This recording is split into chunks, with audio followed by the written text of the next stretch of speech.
Let's take a look at how to customize your receptionist with knowledge. Here's how to think about the knowledge feature. What are the most common questions that callers ask when they call your business? Within knowledge, you should put in information and instructions so that your receptionist is prepared to handle those types of calls.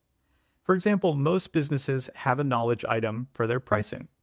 You may want to add in a knowledge item for the areas that you serve or the services that you offer.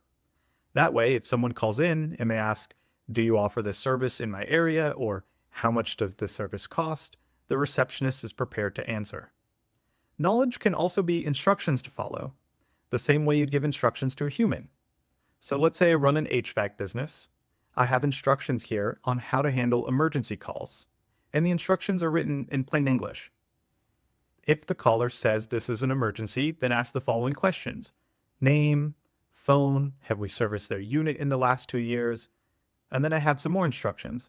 If they say we haven't serviced their unit in the last 2 years, then politely explain that we can't offer emergency service, but that we can get them on the schedule. To add new knowledge, click the button at the top, and you have the option to either pull in a page from your website or write out instructions or information yourself. If within your instructions you want the agent to transfer call, send a text, schedule appointment, make sure that you set up those skills separately within their respective sections.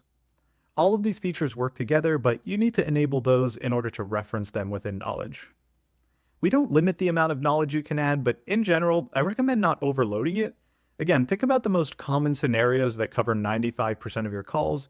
That's what you should focus on rather than adding every little detail that your receptionist could know about your business. Finally, here are some tips for knowledge.